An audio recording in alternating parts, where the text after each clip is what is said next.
Hey everyone, welcome to this week's nutrition video and welcome to part 2 of the energy series, which is all about the mitochondria.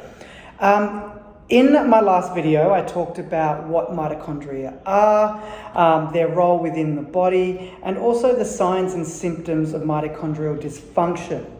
Now, if you didn't see this video already, I strongly urge you to go back and watch this video in part 1 first, because it's going to help you make sense of all the things that we're going to be talking about today. So today I want to focus on the causes of mitochondrial dysfunction and also the important role they play within the immune system. So without further ado, let's jump straight into it. Let's look at the causes of mitochondrial dysfunction. And firstly, we need to know that mitochondrial dysfunction is basically the failure of mitochondria to function normally. Now, yes, that sounds like a very simple definition, but because mitochondria are so complex and they have so many different roles within the body, it gets a little bit more comprehensive than that. So when the mitochondria fail to meet the energy requirements of the body, symptoms of this insufficiency start occurring and arising in the body. Now, I went through some of those signs and symptoms in my last video, but just to recap, some of those things are chronic fatigue and tiredness, exercise intolerance, poor muscle tone and body pain, poor memory or foggy brain, greyness of the hair, poor memory, and also even loss of cognitive function. And then we've got other factors related to other body systems, so things like seizures, tremors, hearing loss, cardiac weakness, fatty liver, kidney problems, infertility, vision problems, and even muscle cramping and weakness. So as you can see, it affects so many different body systems and therefore gets quite complex when we talk about the causes of mitochondrial dysfunction. But as we age, our mitochondria decline in numbers, and also they produce less ATP. And they produce more of these free radicals or radical oxygen species, which really cause and contribute to inflammation within the body. Now, there's increasing evidence to suggest that any alterations in mitochondrial function are the biological basis for the aging process. So when we're at any stage talking about aging or even longevity, we are always addressing mitochondria. Now, while decline in mitochondrial function appears to be the natural part of aging, decline in function is accelerated with any environmental factors which cause chronic inflammation.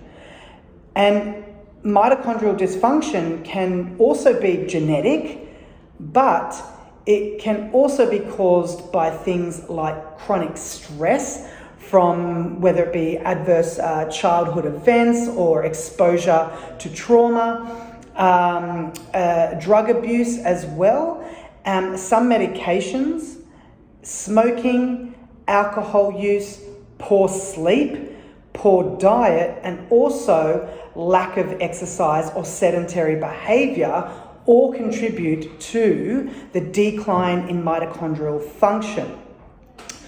Poor air quality and exposure to mold have also been linked to a decline in number and function of the mitochondria. So that's obviously an environmental exposure. So that's why I always ask my clients, what type of house they might live in, if it's an old house, if there is water damage, which then can cause mold growth or black mold, which is the really toxic type of mold, or even people who might even have shower curtains that remain wet and they just can't dry them out properly, that they start developing mold as well.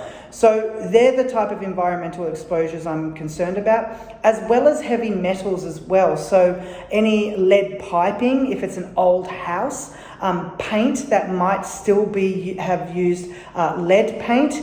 So all these type of things are going to allow you to be exposed to heavy metals, and that can definitely cause chronic inflammation, which then leads to mitochondrial decline. So what we need to understand is what happens in our body is that oxidative stress, similar to rust forming on car due to corrosion, our body is like a vehicle in that sense. If we look after our body, it will perform optimally, it will perform well, and last us hopefully a very long time. If it is treated badly, or given the wrong fuel, or not maintained properly, then function will obviously be impaired, and as a result, it will have a shorter lifespan. Now I want to talk about mitochondria and the immune system, because they are heavily linked to each other, and therefore this might allow you to better understand why we get run down and tired or fatigued when we're sick. So, as I've explained in the first video, mitochondria are crucial for many bodily processes. However, only recently have the mitochondria's significant role in the immune system and also cellular defense has come to light. When there is an infection in our body, the mitochondria help to direct and activate the immune system. So let's take, for example, a situation where you might have a cold or a flu. There is typically fatigue associated with it, and there's definitely a tiredness and run down component to the infection. So you find yourself more tired, and all you want to do is rest. And this is obviously the medical advice as well. When we are sick and run down, we need to rest. When the body is under threat of infection, the mitochondria are shifting from energy or ATP production to over to an immune role where they can handle the infection better. So while they are focusing on their immune function, the mitochondria are making less ATP. Hence, the infected person is tired and run down. So now you can see that direct link and get a better understanding, not only what happens to the mitochondria when you're sick, but why you feel tired in the first place. So now I want you to think about people who are stuck in a state of chronic infection or chronic illness. These people are chronically fatigued and always run down, and there are a couple of reasons for this. Number one, the mitochondria aren't working well, so energy production and other vital processes are reduced. And number two, the mitochondria have shifted their main focus toward immune support in an effort to control the infection that has invaded the body.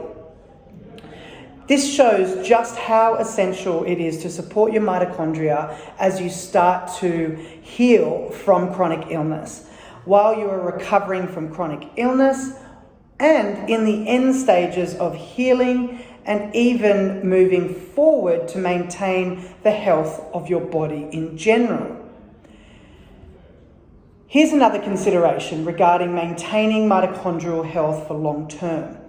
When toxicity and pathogen loads build up in the body contributing to chronic illness, those burdens will need to be reduced for healing to happen.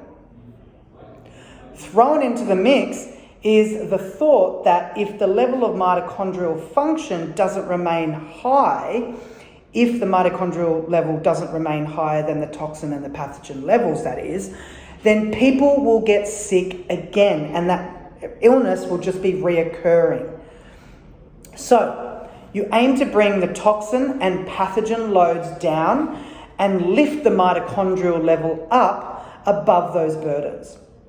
Then that situation can become the standard operating procedure in the body, and it will be able to ward off the toxins and also the pathogens that it is exposed to naturally. But again, if the mitochondrial levels stay too low compared to the burden of toxins and pathogens, then people will become sick again. So as you can see, there is a very strong link there, and therefore we should be doing everything in our power to support mitochondrial function before we get sick. And therefore, that is a part of achieving optimal health, which is what we should all be striving for. Is not just striving for the normal, but striving for optimal. Now, I hope that has helped you better understand those links. And in my next video in this energy series, I'm going to be talking about how you can support and optimize mitochondrial function, focusing on dietary approaches and also specific nutrients as well. So this is the really juicy material that you'll probably want to tune into to get a better understanding as to how you can really optimize your mitochondrial function, and as a result, perform the best you can on a daily basis. I hope you've enjoyed this video. If you've got any questions, please don't hesitate to comment below, and I look forward to talking to you next week.